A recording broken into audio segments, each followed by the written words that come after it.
Welcome to our midday look at what is trending, what's being turned into memes, what people are talking about around the water cooler, what's viral, so to speak. And a hot topic, of course, the vaping or e-cigarettes, however you want to, whatever nomenclature you want to use to refer to electronic cigarettes, which is a scourge upon the nation's youth suddenly, out of nowhere.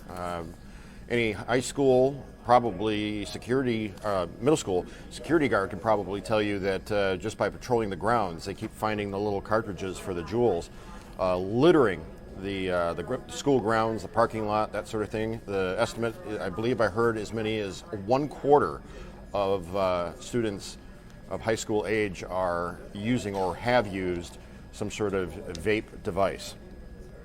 The Trump administration announced Wednesday that it plans to ban the sale of flavored e-cigarettes, citing an epidemic of youth e-cigarette use.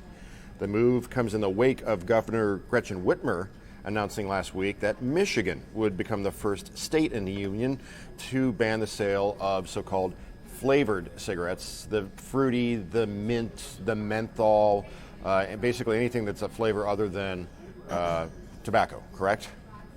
Yes, that's right.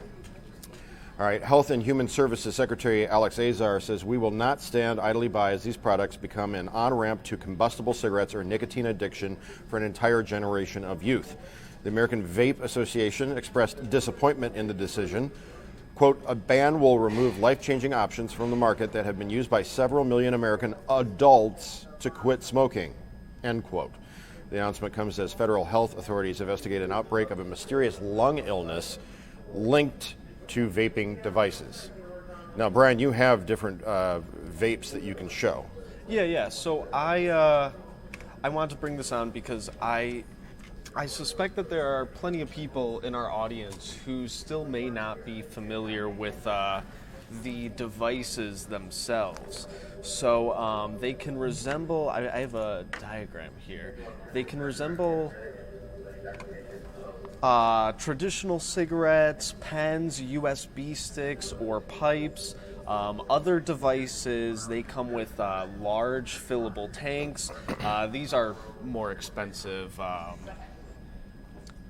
than, like the one I have here. This is just looks what like you would call a vape pen. Looks like an artist's brush. Yeah, a bit. So there are 4 components that make up e-cigarettes. There's a cartridge or reservoir that holds a liquid solution. That's what this is. I just unscrewed it off the top. This is a vape cartridge. This one is almost empty. I have another one here that has some in it. You can kind of see it. So I've got these 2 cartridges. You can just unscrew one off and then put the new one on like that. And in this bottom part, there's a heating element, a power source, and you see at the top the mouthpiece used to inhale. So when you puff on the mouthpiece, that activates the battery-powered heating device, which vaporizes the liquid solution in the cartridge, and then the resulting aerosol is then inhaled. So yeah, in the cartridge is where the e-juice is. That is where the flavoring comes from. That is what is of concern with these bans, is flavored e-cigarettes, flavored e-juices. Well, and you get into the whole realm of marketing to kids, and the reason why there's sugar cereals and marshmallow bits in cereal is because kids wouldn't eat Cracklin' Oat Bran. So they had to come up with something to entice kids to become sugar cereal addicts, because Big Sugar wants your kids addicted to that. And it's so the same sort of thing with this, with the fruity, the minty, the menthol flavors.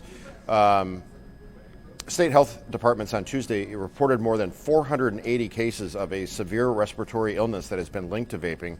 This is a significant jump from 215 cases reported as of August 27th, so just within the last 2 weeks. 6 people have died from the illness. Patients report respiratory issues, with some being put on oxygen There's nausea, vomiting, diarrhea, fatigue, weight loss. After vaping-related illness, the headline says, teen has lungs like a 70-year-old's. That's right. So most of the patients are in their late teens and 20s with no underlying health issues. The only thing patients have in common is that they all vaped. There appears to be a particular danger for people who vape THC, according to the FDA. A significant number of vape juice samples used by patients contained THC, along with the chemical vitamin E acetate. Yes, so this article, this teen who, as the article states, has lungs like a 70-year-old's, he was vaping nicotine products as well as products that contain THC. The active ingredient in marijuana. Yeah, and that's an important distinction to make between products that contain just nicotine and products that contain THC. And health officials believe it's appearing that there is a particular danger in regards to the THC-containing products. 17% of patients in Wisconsin and Illinois, that's where we have these numbers from, reported only using nicotine products. However, due to the illegality of marijuana in most of the U.S., it is possible that some patients are not reporting using THC-containing products. So authorities in Wisconsin this week busted a large-scale operation making tens of thousands of bootleg THC-containing vape products. So these are products that contain bootleg THC. Tyler Huffhines, 20 years old, allegedly ran the operation filling empty vape cartridges with THC oil. According to investigators, 10 people working for Huffhines were paid 30 cents per cartridge filled. Employees filled about 3,000 to 5,000 a day, and the products were sold for $22 each. Officials are currently testing the THC oil used in Huffhines' operation.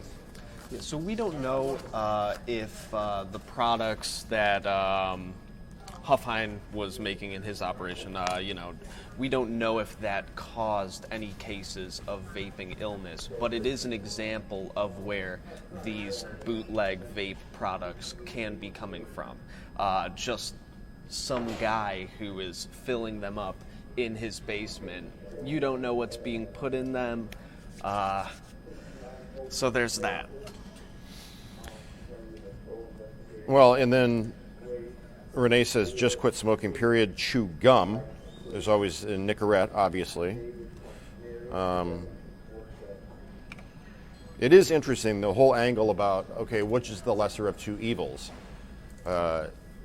If you are an adult or a lifelong smoker who has succeeded in quitting cigarettes and moving on to the vape or vape pen or e-cigarette or whatever you want to call it, and now suddenly they're on the precipice of actually banning them, not the tobacco ones, but the flavored ones. Where's your mind at? If you feel like the government, it's like you finally, like somebody that smoked for 40 years, succeeds in moving on to the vape. Yeah. They feel better, their lungs feel better, they're no longer inhaling combustible cigarettes, tobacco, smoke, and then here comes the government after all these years and says, well, guess what? Your successful method is in it's a public health crisis, and yeah, and people have been using electronic cigarettes for, I'd say it maybe a decade now, and all of a sudden we're hearing about this mysterious vaping illness. We don't know if it's because it simply hasn't been diagnosed as such before, or if there are components being added to products that weren't being added before. Well, certainly a case can be made. It's the whole. I get the protecting the kids angle from becoming hooked on nicotine, because the vape is a nicotine delivery system. Yeah, and that's what we talked about last week. You don't want kids getting hooked on that, because truly it's a gateway. Or, forget about the tar from cigarettes. The nicotine. The lifelong expense, the health compromise, and all that. It's where do you draw the line on nanny states and big government? and individual liberties and freedoms. It's a tricky one. Yeah. I mean, are they going to stop right there? Are they going to say, okay, that's it? No more of this marketing to kids, no more of these flavored, fruity, minty things. You former smokers or adults who became hooked on vaping and have never smoked a cigarette, here you go, here's your tobacco flavor. Yeah. And that's it. And somehow cigarettes and alcohol, which we know cause so many deaths per year, are somehow exempt from these types of conversations. It is very much a 2019 conversation, and that conversation does continue. As we wrap things up here on a Friday, we'll let the live stream continue to go a little bit, so those of you who are making comments about this or to each other can continue to do so for a few more minutes at least. And then, of course, make sure you check out Local 4 News at noon, coming up here in about 20 minutes. Otherwise, have a safe and happy weekend, and we'll see you back here next week.